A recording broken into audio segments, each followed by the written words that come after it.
तो पिछले एपिसोड में हमने देखा कि फेंग और लिंजुआन दोनों ने ही एक टीम बनकर उस कंपटीशन में हिस्सा लेने का फैसला कर लिया था, जो बात मिस लिया को काफी ज्यादा अजीब लगती है। और इसलिए हम देखते हैं कि मिस लिया फेंग और लिंजुआन दोनों से पूछने की कोशिश करती है, लेकिन वो दोनों ही उसे कुछ नहीं बता रहे थे, जिसकी वजह से मिस लिया को काफी ज्यादा गुस्सा आ गया था। अब आगे नेक्स्ट एपिसोड शुरू होता है और हम देखते हैं कि फेंग और लिंजुआन दोनों ही उस कंपटीशन के लिए मैदान में आ रहे थे। तभी रास्ते में उन्हें मिस लिया भी दिख जाती है, जिसे देखकर लिंजुआन काफी ज्यादा एक्साइटेड हो गया था और वो मिस लिया को आवाज लगाने की कोशिश करता है, लेकिन मिस लिया तो उन्हें फुल टू फुल इग्नोर कर देती है। ये देखकर लिंजुआन को कुछ समझ नहीं आ रहा था। वो कहता है कि कल तक तो ये मुझसे काफी अच्छे से बात कर रही थी, फिर अचानक से क्या हो गया। इसके बाद नेक्स्ट सीन में हम देखते हैं कि ये लोग उस चैंपियनशिप के मैदान में पहुंच गए थे, जहाँ फर्स्ट रो में चेयर मिलने पर लिंजुआन काफी ज्यादा खुश दिखाई दे रहा था। वो कहता है कि यहाँ से ये चैंपियनशिप देखने में काफी ज्यादा मजा आएगा। अब तक मैंने सिर्फ इस चैंपियनशिप के बारे में सुना था, लेकिन आज मैं इसे अपनी आंखों से देखूंगा।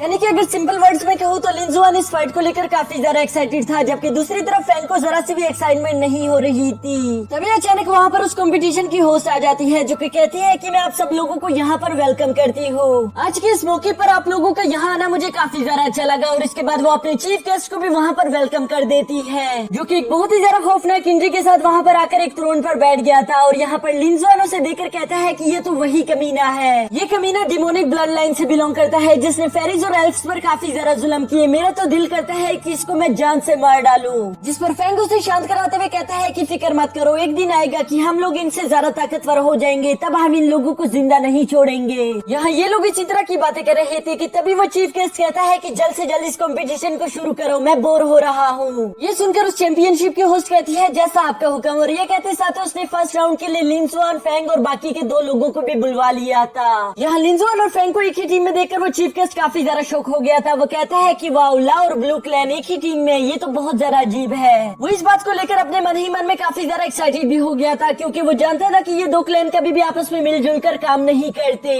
अगर इन दोनों ने आपस में टीम बनाई है तो जरूर इन दोनों की कोई न कोई मजबूरी होगी। वो अभी यहाँ पर इसी तरह की बातें सोच रहा था कि तभी वो आर्क क्लैन वाले 2 वॉरियर लिंजुआन को चिढ़ाना शुरू कर देते हैं। वो कहते हैं कि तुम दोनों काफी ज्यादा कमजोर हो, अच्छा तो यही होगा कि तुम दोनों अभी से हार मान लो। जिस पर लिंजुआन भी काफी ज्यादा गुस्सा हो गया था। वो कहता है कि अच्छा अगर तुम्हें ऐसा लगता है तो आकर मुझे तगड़ा कर देख लो, मैं अकेले ही तुम दोनों को हरा सकता हूँ। यहाँ लिंजुआन और वो वॉरियर आपस में इसी तरह की बातें कर रही थी कि तभी हम देखते हैं कि अचानक से उस होस्ट ने ये फाइट शुरू कर दी थी, जिसके साथ ही ये दोनों काफी तेजी के साथ उड़ते हुए एक दूसरे से टकरा गए थे। यहाँ पर इन दोनों की एनर्जी काफी ज्यादा हाई थी, जो कि इन दोनों को ही पीछे धकेल देती है। यहाँ नीचे आते साथ ही हम देखते हैं कि लिंजुआन ने फौरन से उस पर एक स्प्लैश अटैक कर दिया था, जिसे वो वॉरियर एक ऊंचे से जंप करते हुए डॉज कर लेता है। और यहाँ इसी जंप के दौरान हम देखते हैं कि वो वॉरियर अपने गॉड ट्रांसफॉर्मेशन टेक्निक को एक्टिवेट कर लेता है, जिसकी वजह से वो पूरी तरह से एक मॉन्स्टर में बदल गया था। यहाँ इस डीमन फॉर्म में आने के बाद हम देखते हैं कि वो वॉरियर काफी जोरों के साथ जमीन पर हिट कर देता है, जिसकी वजह से नुकीले पत्थर जमीन से निकलकर बाहर आ रहे थे।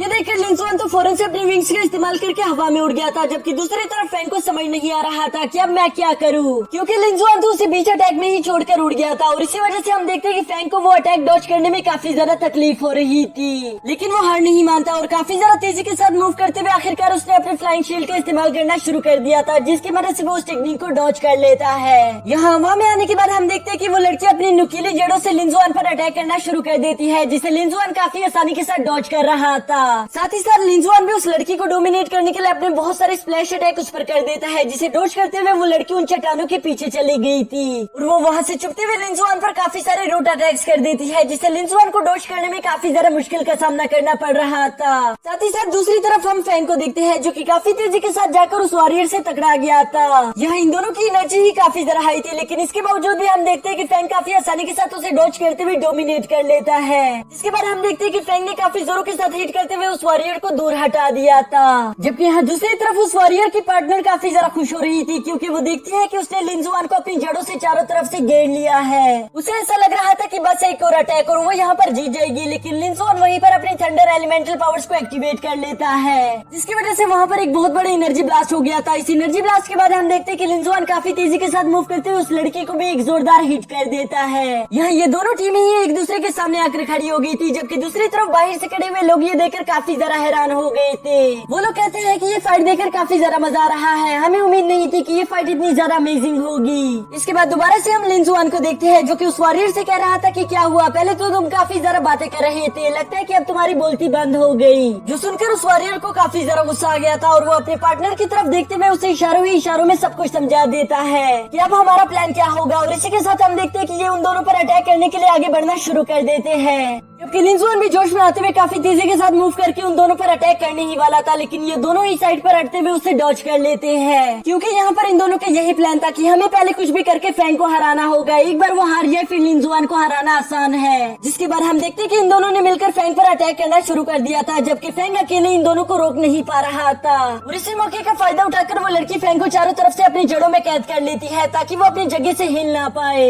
यहाँ इन जड़ों में कैद होने से पहले हम देखते हैं कि फैंग ने अपने आसपास एक शील्ड क्रिएट कर ली थी, लेकिन इसके बावजूद भी हम देखते हैं कि फैंग को काफी ज्यादा तकलीफ हो रही थी, क्योंकि वो लड़की धीरे धीरे करके अपने जड़ों की ग्रिप को और भी ज्यादा स्ट्रॉन्ग कर रही थी। जबकि दूसरी तरफ हम देखते हैं कि लिंजुआन भी उसकी कोई मदद नहीं कर पा रहा था, क्योंकि वो वॉरियर लगातार लिंजुआन पर अटैक कर रहा था, जिसकी वजह से उसे मौका ही नहीं मिल पाता। लेकिन यहीं पर इन लोगों का ये प्लान खत्म नहीं होता, क्योंकि हम देखते हैं कि उस वॉरियर ने अपनी अल्टीमेट टेक्निक को एक्टिवेट कर लिया था, जिसकी वजह से आसमान से एक बहुत बड़ा एस्ट्रॉइड सीधा आकर फैंग पर गिरने वाला है। और अगर एक बार ये एस्ट्रॉइड फैंग पर गिर गया तो शायद वो जिंदा नहीं बच पाएगा। ये बात लिंजुआन को भी अच्छे से मालूम थी। वो कहता है कि मुझे जल्द से जल्द कुछ करना ही होगा, क्योंकि अगर फैंग यहाँ पर मारा गया तो अल्टीमेटली मैं भी मारा जाऊंगा। और इसी के साथ हमारा ये एपिसोड भी यहीं पर खत्म हो जाता है।